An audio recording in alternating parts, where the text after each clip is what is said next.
बिजली कभी उड़ती हुई जा रही थी कि उसे रास्ते में कबूतर बैठा दिखाई देता है।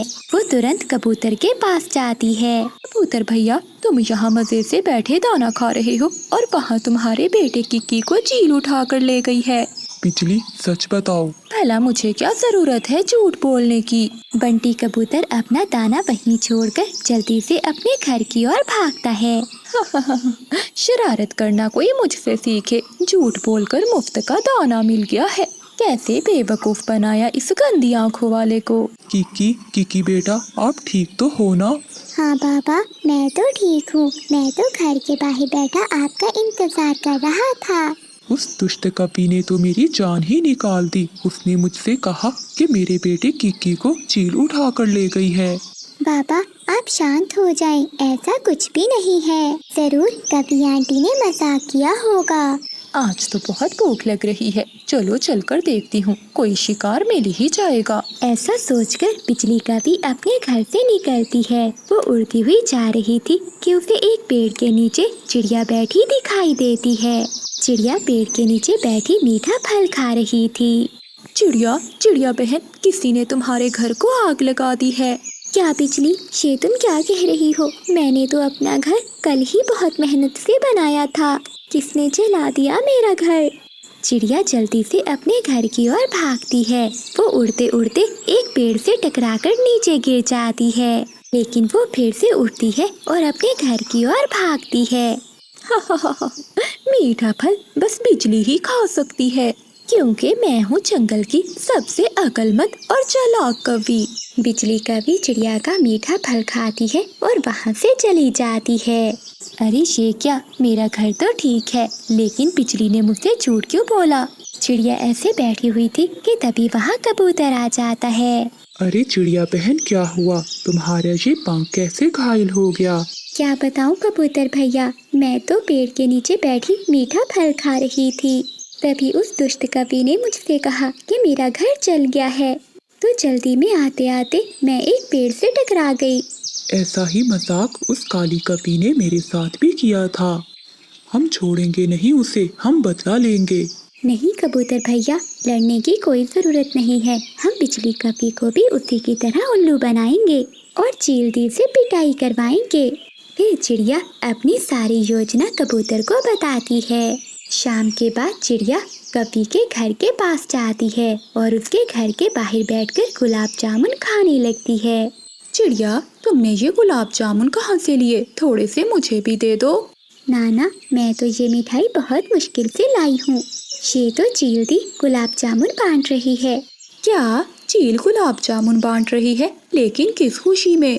बिजली, बात तो दुख की है, लेकिन जमाने के भी उल्टे रिवाज हैं। चील की माँ मर गई और चीलों में ये रस्म रिवाज है कि उनकी माँ के मरने पर पक्षियों में गुलाब जामुन बांटते हैं। मैं भी गुलाब जामुन लूंगी, मैं भी चील से गुलाब जामुन लूंगी। हाँ हाँ कभी, मैं तो कहती हूँ कि बादल को भी साथ ले जाओ, वो भी चील दी से मिठाई लेकर खा लेगा। फिर बिजली कभी जल्दी से अंदर जाती है और वो अपने पति को उठाती है। उठो बादल जी, जल्दी से मेरे साथ चलो, आज मैं तुम्हें जी भर कर गुलाब जामुन खिलाऊंगी। गुलाब जामुन का सुनकर बादल का बाबी उठ जाता है। बिजली, कहाँ से गुलाब जामुन खिलाओगी मुझे? बादल, मेरे साथ चलो, बाकी की बात मैं तुम्हें बाद में बताऊंगी। दोनों पति पत्नी चील के घर पहुंच जाती हैं। चील हंडिया बना रही थी। कभी वहां जाकर झूठ मूठ कर रोने लगती है। चील दी, बहुत खुशी हुई जो आपकी माँ मर गई। अब इसी माँ के मरने की खुशी में मुझे भी गुलाब जामुन दे दो और मेरे पति जी को भी दे दो। ये सुनकर चील हैरान हो जाती है। काफी, तेरा दिमाग तो ठीक है ना?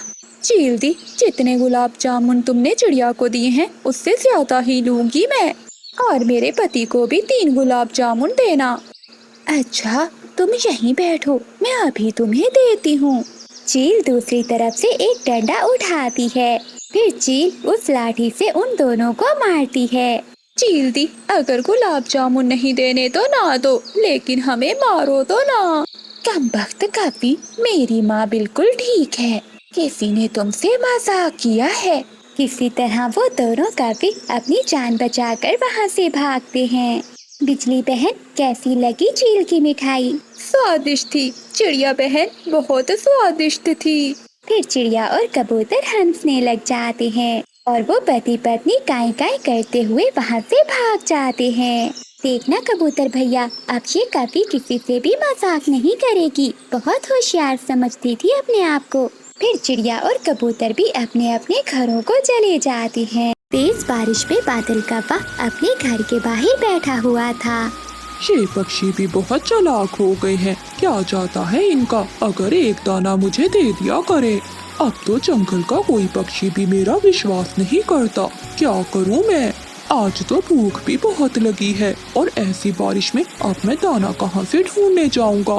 तभी उसे दूर से बंटी कबूतर दाना लेकर आता हुआ दिखाई देता है। ये कबूतर तो मेरा बहुत बड़ा दुश्मन है। ये तो कभी मेरी बातों में नहीं आएगा। तभी कव्वे के दिमाग में एक नई शरारत आती है। जैसे ही कबूतर कव्वे के पास पहुंचता है तो बादल कव्वा नीचे लेट जाता है और अपनी आंखें बंद करके जोर जोर से हिलने लगता है। कव्वे को ऐसा करता हुआ देखकर कबूतर जल्दी से वहाँ आता है। बादल कव्वे, क्या हुआ तुम्हें? लेकिन कव्वा कोई जवाब नहीं देता और वैसे ही करने लगता है। बंटी कबूतर थोड़ा सा पानी कव्वे के मुंह में डालता है, लेकिन कव्वा फिर भी वैसा करना ही जारी रखता है। पता नहीं इसे क्या हो गया है। ऐसा करता हूँ, थोड़ा सा दाना खिलाता हूँ, शायद ये ठीक हो जाए। कव्वा जब ये सुनता है वो तो खुशी से फूल जाता है। फिर कबूतर दाना कव्वे को खिला देता है। तभी कव्वा भी उठ जाता है। बादल कव्वे, मैं तो घबरा ही गया था। तुम्हें क्या हुआ था? तुम्हें क्या बताऊं कबूतर के मुझे क्या मसला है। सभी पक्षी समझते हैं कि मैं बहुत काहिल और सुस्त हूँ, लेकिन कोई ये नहीं जानता कि मुझे कितनी बीमारियाँ हैं। 3-4 रोज से तो मैं कुछ ज्यादा ही बीमार हूँ। बैठे बैठे ही चक्कर आने लगते हैं और मन घबराने लगता है। तुम ही बताओ कबूतर कि ऐसी हालत में मैं कैसे काम करूं? मेरी जिंदगी का तो अब कोई भी भरोसा नहीं है। बादल, ऐसा तो ना कहो, हम सब हैं ना तुम्हारे साथ। हम सबको ये तो नहीं पता था कि तुम इतने बीमार हो। मैं सभी पक्षियों से कह दूंगा कि तुम्हारा ख्याल रखें। कव्वे के दिल में तो लड्डू फूट रहे थे। फिर कबूतर वहाँ से चला जाता है। मैं भी कव्वा हूँ, जितना ऊपर से काला हूँ उतना ही अंदर से काला हूँ। ये तो मेरी शान के खिलाफ है कि मैं कोई काम करूँ। अब तो सारी जिंदगी ऐसे ही एक्टिंग कर कर खाऊंगा। फिर कबूतर चिड़िया के घर जाता है। चीकू तोता भी वहीं बैठा हुआ था। चिड़िया बहन, तुम्हें तो पता है कि बादल कव्वा कितना आलसी है, इसलिए मैं उसके सबसे ज्यादा खिलाफ हूँ। लेकिन असल बात का तो मुझे अब पता चला है। क्या हुआ बंटी भैया, आप इतने परेशान क्यों लग रहे हो? चिड़िया बहन, वो कव्वा तो बहुत बीमार है। उसको तो ऐसी बीमारी लगी हुई है कि वो बीमारी मेरी समझ में भी नहीं आई और ना ही उस बीमारी का कोई इलाज है। मैं इसीलिए यहाँ आया हूँ कि इस मुश्किल समय में हमें उसे अकेला नहीं छोड़ना चाहिए। हाँ कबूतर, तुम ठीक कह रहे हो। उसने आज तक हमारे जंगल में कुछ भी अच्छा नहीं किया, लेकिन जो भी हो वो है तो हमारे जंगल का पक्षी। हमारे जंगल की रौनक उसी की वजह से ही है। बताओ कबूतर, हमें क्या करना होगा? मैंने सोचा है कि हम सब मिलकर बारी बारी उसे दाना दिया करेंगे। हाँ बंटी भैया, आपकी बात बिल्कुल ठीक है, हम ऐसा ही करेंगे। अगली सुबह वो तीनों पक्षी बादल कव्वे के पास जाते हैं। बादल भैया, मुझे आपसे बहुत शिकायत है। जैसा भी हो, मैंने हर मुश्किल समय में आपका साथ दिया है। आपको मुझे बताना चाहिए था अपनी बीमारी का। मानो बहन, मैं तुम्हें परेशान नहीं करना चाहता था, बस मैं अकेला ही लड़ना चाहता था। ऐसा कहते हुए कव्वा फिर से वही एक्टिंग करना शुरू कर देता है। ये देखकर चिड़िया डर जाती है और वो कबूतर के बताए हुए मुताबिक एक दाना कव्वे के मुंह में डाल देती है। कुछ ही देर में कव्वा उठकर बैठ जाता है। कव्वे भैया, आपने घबराना नहीं है, आप जल्दी ठीक हो जाएंगे। मानो बहन, मुझे लगता है अब मैं जल्दी ही मर जाऊंगा। ये बीमारी मुझे मारकर ही मेरा पीछा छोड़ेगी। अभी तो आज मुझे अपने घोंसले की मुरम्मत का काम भी करना था। जैसे ही मेरी सेहत ठीक होती है, मैं ये काम करना शुरू कर दूंगा। कभी भैया, मैं कर दूंगी आपके घोंसले का काम। इसी हालत में मैं आपको घर का काम नहीं करने दूंगी।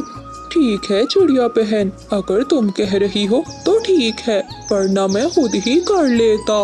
बेचारी चिड़िया सारा दिन जंगल से सूखे तिनके लाकर कप्पे की छत की मुरम्मत करती है। अगले दिन बादल कप्पे का मामा साथ वाले जंगल से आता है। वो देखता है कि सभी पक्षी कप्पे की बहुत सेवा कर रहे हैं। पक्षियों के जाते ही उसका मामा बादल कप्पे के पास जाता है। भांजे, क्या तुम जंगल के राजा तो नहीं बन गए जो सभी पक्षी तुम्हारी इतनी सेवा कर रहे हैं? मामा जी, ऐसा ही समझ ले, अगर आप कहें तो आपको भी ये राज बता दूं। तभी कबूतर वहीं से गुजर रहा था। वो उन दोनों की बातें सुन लेता है। मामा जी, सभी पक्षी मुझे देखकर दूर भागते थे, कहीं मैं उनसे कुछ मांग ना लूं। लेकिन इस बार मैंने भी ऐसा खेल खेला है कि आपने अपनी आँखों से देख ही लिया है। फिर बादल का बस सारी बात अपने मामा जी को बता देता है। अरे वाह, सच में बादल, तुम्हारे जैसा दिमाग किसी का नहीं है। कबूतर जो सुबह सुबह फल लेकर कप्पे के पास आया था, वो ये सारी बातें सुन लेता है और उसे अपने आप पर बहुत गुस्सा आता है कि वो कैसे उल्लू बन गया। लेकिन कप्पे, अब तुम इस बात की चिंता ना करो, इसका बदला तो मैं तुमसे लेकर ही रहूँगा। फिर वो सभी पक्षियों को बुलाता है और उन्हें सारी बात बताता है। लेकिन बंटी भैया, अब हम क्या करेंगे? चिड़िया बहन, हम भी उसके साथ वैसा ही करेंगे जो उसने हमारे साथ किया है। हम भी वैसी ही एक्टिंग करेंगे जैसी वो करता है। कबूतर, क्या मतलब है तुम्हारा? मेरा मतलब है कि जब भी कौवा एक्टिंग करने लगे, जो पक्षी भी वहाँ हो वो भी वैसी एक्टिंग करने लग जाए। इससे क्या होगा? इससे वो खुद ही एक्टिंग करना छोड़ देगा। अब इससे ज्यादा हम कुछ भी नहीं कर सकते। उस दिन के बाद सभी पक्षी ऐसा ही करते हैं। दोपहर को मिठू तोता कप्पे के घोंसले में जाता है।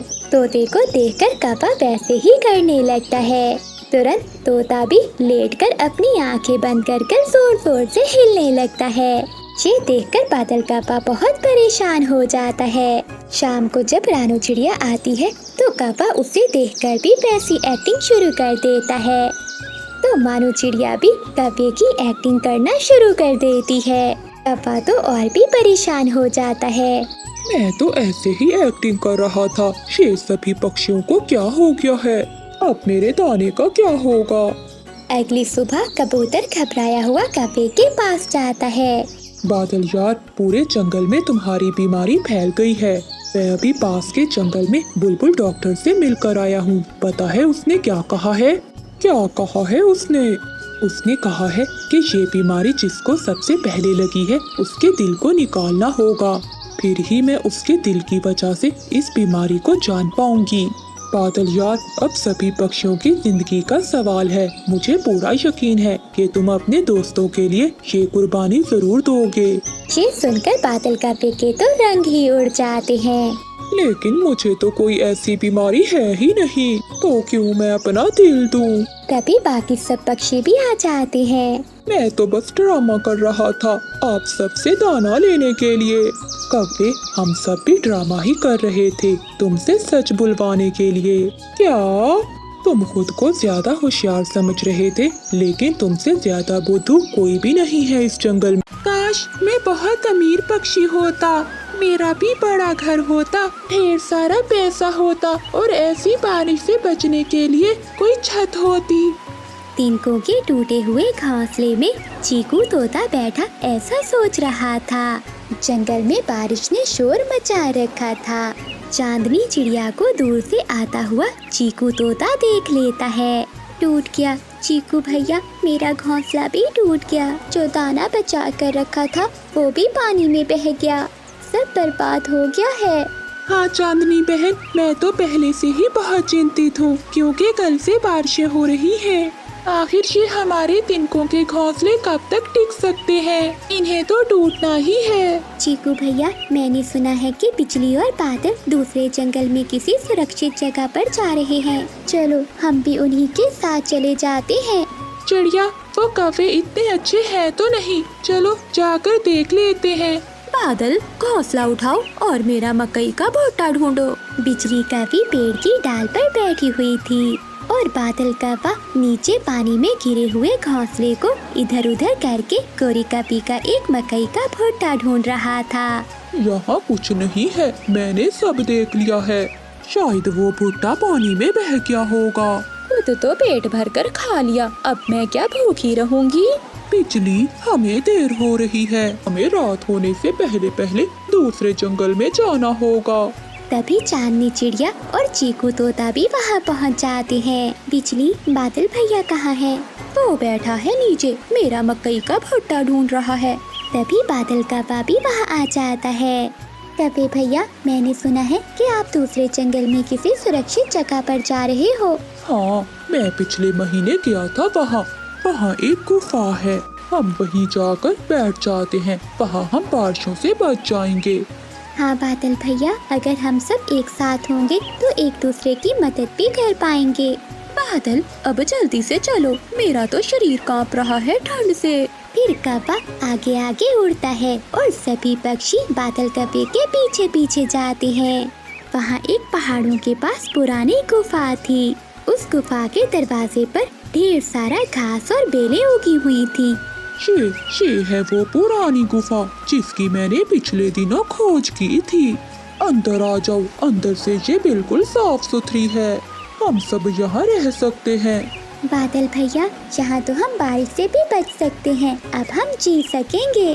फिर वो सब उस पुरानी गुफा के अंदर चले जाते हैं।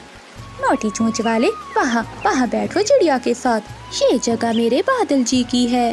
कैसे मेरे करीब होकर बैठ रहा है, जैसे मेरा पुराना मित्र हो। चीकू भैया, आप मेरे पास आ जाए। चांदनी और चीकू, ये खोज मेरे बादल जी ने की है। अगर तुम्हें यहाँ रहना है तो हमारे लिए दाना लाना होगा। हाँ, मेरी पत्नी ठीक कह रही है, फिर ही हम तुम दोनों को यहाँ रहने देंगे। कौवे भैया, आप तो हमेशा लड़ाई की बातें करते हैं, हम ला देंगे दाना भी आपको। चीकू भैया, हमें कुछ खाने को मिले ना मिले, मगर इनका पेट तो अब भरना ही होगा, वरना ये हमें यहाँ से निकाल देंगे। चांदनी बहन, तुम यहीं बैठो, मैं जाता हूँ दाना ढूंढने। नहीं चीकू भैया, तुम बैठो, मैं जाती हूँ। फिर चांदनी चिड़िया दाना लेने वहाँ से चली जाती है। जंगल में बारिश के कारण बहुत पानी था, कहीं भी कोई दाना नहीं मिल रहा था। बंटी, कबूतर और बुलबुल उड़ते हुए उस पुरानी गुफा के पास आ जाते हैं। कोई है यहाँ?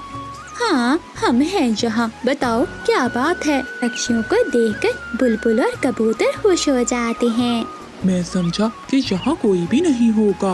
ये तो बहुत अच्छा हुआ कि आप सब भी यही हो। हम दोनों भी रात गुजारने के लिए यहाँ आए हैं। ना, ये अब हमारा घर है और हम अपने घर में किसी को भी नहीं आने देंगे। बिजली, मैं तो तुम्हारी पुरानी दोस्त हूँ, क्या मुझे भी अंदर नहीं आने दोगी?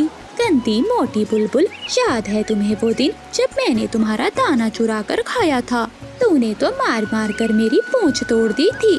कभी नहीं, हम तुम दोनों को यहाँ कभी भी नहीं आने देंगे। बिजली, वो बारिश में भीग रहे हैं बेचारे।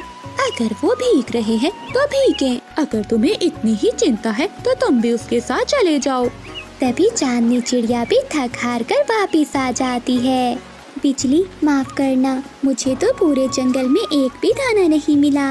मुझे तो पहले ही पता था, जो मिला होगा वो तुमने खा लिया होगा।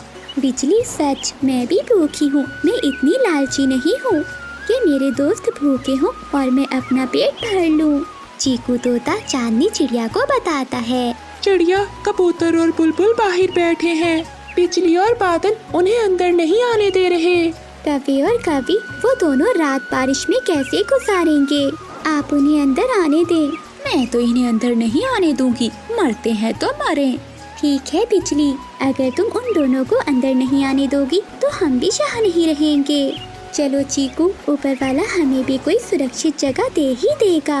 फिर चांदनी चिड़िया चीकू तोते को लेकर वहाँ से बाहर चली जाती है। फिर चिड़िया, बुलबुल, कबूतर और तोता वो सब मिलकर वहाँ से चले जाते हैं। ये चिड़िया तो सच में यहाँ से चली गई। ये चिड़िया अपने दोस्तों के लिए कुछ भी कर सकती है। क्या था अगर तुम कबूतर और बुलबुल को एक रात यहाँ रहने देती। बादल जी, मैं भूख से मर जाऊंगी। तुम्हें तो पता है कि भूखे पेट मुझे बहुत गुस्सा आता है। पहाड़ों के उस पार नदी के पास चिड़िया को कुछ दिखाई देता है। दोस्तों, वहाँ कुछ है, चलो हमें जाकर देखना होगा। फिर वो सब दोस्त वहाँ जाते हैं। चांदनी, ये तो कोई बड़ी चीज है, उस गुफा से भी बहुत बड़ी। वो एक बड़ी पुरानी बस थी। दोस्तों, अंदर चलकर देखते हैं। फिर वो सब पक्षी उस पुरानी बस में जाते हैं। दोस्तों, ऊपर वाले ने हमारी सुन ली। यहाँ तो छत भी है और खाने के लिए इंसानों का भोजन भी है। वो सब बहुत खुश होते हैं। उन्हें छत मिल गई थी। अब वो बारिश के पानी से सुरक्षित थे। बादल, वो देखो सांप, गुफा में बहुत बड़ा सांप है। भागो बिजली, इससे पहले कि वो सांप हमें खा जाए। बिजली कवि और बादल कव्वा वहाँ से भागते हैं और वो उड़ते उड़ते उस पुरानी बस के पास पहुँच जाते हैं। वो खिड़की से अंदर पक्षियों को देखते हैं।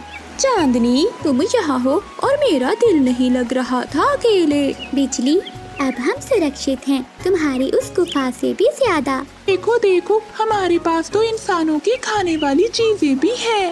मेरे सुंदर भाई चीकू, क्या अब अपनी बहन को बारिश में भीगने दोगे? मुझे भी बहुत भूख लगी हुई है। फिर बिजली और बादल भी उस पुरानी बस के अंदर आ जाते हैं और बारिशों के दिन सभी पक्षी सुरक्षित गुजार लेते हैं। तेज बारिश में वो बूढ़ी कवि अपना सामान लिए सागर वाले जंगल से गुजर रही थी।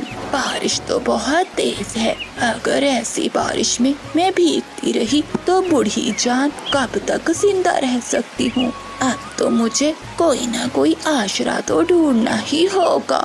वो बूढ़ी कवि अपना सामान लिए फिर से उड़ती है। बिजली, आज तो रसोई से बहुत अच्छी खुशबू आ रही है। क्या बना रही हो तुम? तभी बिजली कवि रसोई से खिचड़ी लेकर बाहर आती है।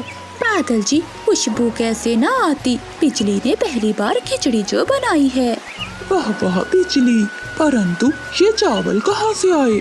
आने कहाँ से थे भला? चीकू तोते के घर से चुरा कर लाई हूँ। आज मेरा ऐसी तेज बारिश में खिचड़ी खाने को बहुत मन कर रहा था। अब जल्दी से खा लो वरना खिचड़ी ठंडी हो जाएगी। वो दोनों पति पत्नी खिचड़ी खाने लगते हैं तो दरवाजे पर दस्तक होती है। बादल जी, इस समय अब कौन आ गया है? ऐसी तेज बारिश में भी पक्षियों को अपने घरों में आराम नहीं आता। फिर वो दोनों पति पत्नी घर के बाहर आते हैं। कहो, मेरी मदद करो, बारिश बहुत तेज है। बारिश रुकने तक मुझे अपने घर में आश्रय दे दो। नाना बुढ़िया, हमारा घर तो पहले ही बहुत कमजोर है, हम तुझे अपने घर में नहीं रख सकते। बेटी, मैं अपने घर जा ही रही थी कि रास्ते में बारिश शुरू हो गई। अब तो रात भी बहुत हो चुकी है। मेरा घर पहाड़ों के दूसरी दिशा में है। अगर इस समय मैं चली भी गई तो पहाड़ों वाली चीलें मुझे खा जाएंगी। कृपया करो और मुझे आज रात अपने घर में आश्रय दे दो। देख बुढ़िया, अब तो चली जा, हमारे घर में तेरे लिए कोई जगह नहीं है। चलो बादल जी, हमारी खिचड़ी ठंडी हो रही है। ऐसा कहते हुए वो कवि दरवाजा बंद कर लेते हैं और वो बूढ़ी कवि बारिश में ही भीगती रहती है। फिर वो बूढ़ी कवि अपना सामान लिए वहाँ से उड़ती है और उसे एक घर दिखाई देता है। वो वहाँ जाकर दस्तक देती है। कोई है तो मेरी मदद करो, मैं बारिश में भीग रही हूँ। अरे, ये इस समय कौन आ गया है?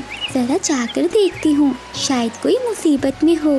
फिर चांदनी चिड़िया अपने घर के बाहर आती है। बेटी चिड़िया, मैं बहुत मुश्किल में हूँ। बारिश बहुत तेज है और मैं अपने घर नहीं जा सकती। बस आज रात गुजारने के लिए मुझे अपने घर में आश्रय दे दो। माँ जी, इसमें पूछने वाली कौन सी बात है, आप अंदर आ जाइए। फिर चांदनी चिड़िया बूढ़ी कवि को अपने घर में ले जाती है। चिड़िया, तुम्हारा बहुत बहुत धन्यवाद जो तुमने मेरी मदद की।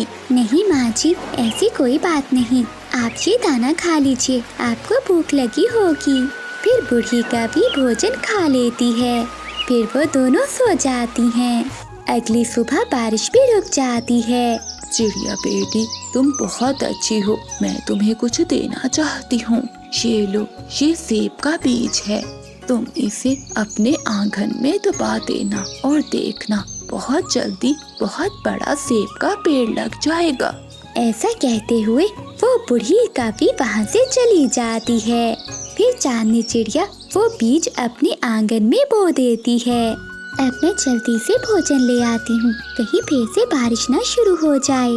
फिर चांदनी चिड़िया भोजन की खोज में चली जाती है। बिजली कभी अपने घर के बाहर बैठी हुई थी, वो देखकर हैरान होती है।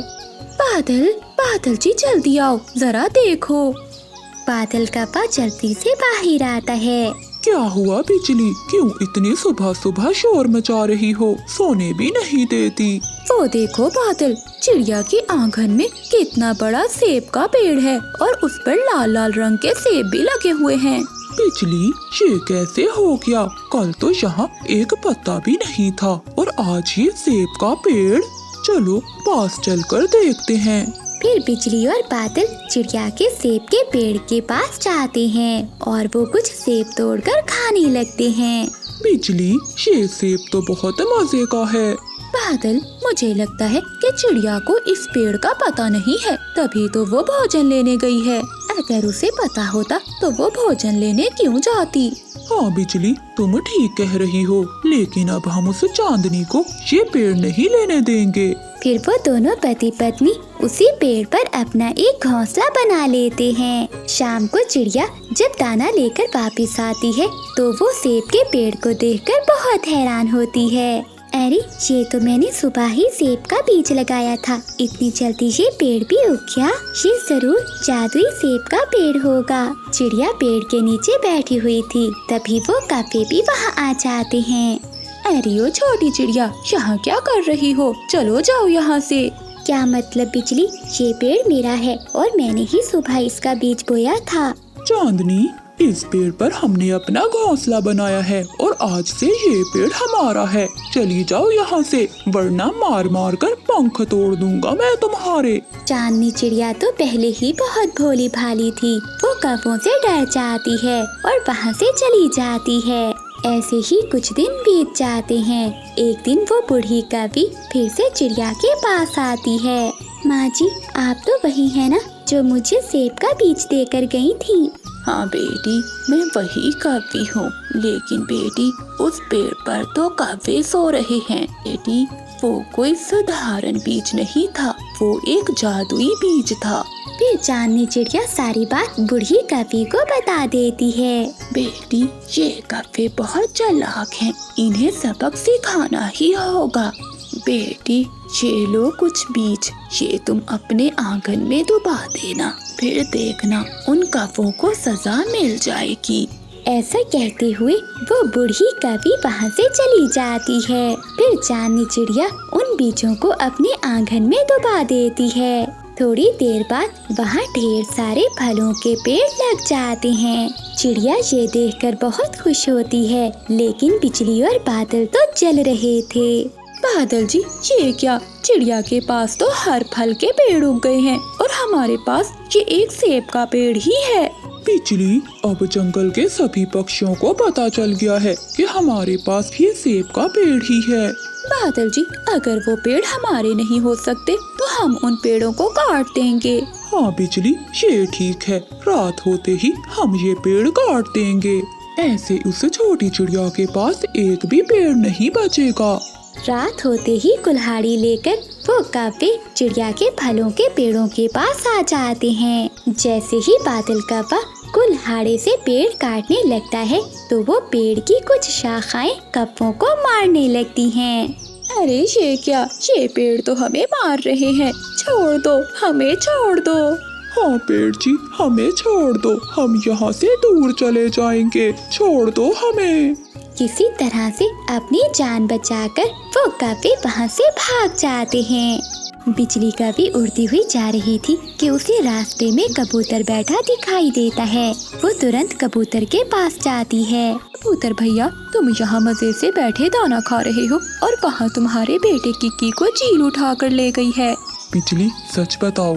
भला मुझे क्या जरूरत है झूठ बोलने की। बंटी कबूतर अपना दाना वहीं छोड़कर जल्दी से अपने घर की ओर भागता है। शरारत करना कोई मुझसे सीखे, झूठ बोलकर मुफ्त का दाना मिल गया है। कैसे बेवकूफ बनाया इस गंदी आंखों वाले को। किकी बेटा, आप ठीक तो हो ना? हाँ बाबा, मैं तो ठीक हूँ। मैं तो घर के बाहर बैठा आपका इंतजार कर रहा था। उस दुष्ट कपी ने तो मेरी जान ही निकाल दी। उसने मुझसे कहा कि मेरे बेटे किकी को चील उठा कर ले गई है। बाबा, आप शांत हो जाएं, ऐसा कुछ भी नहीं है। जरूर कभी आंटी ने मजाक किया होगा।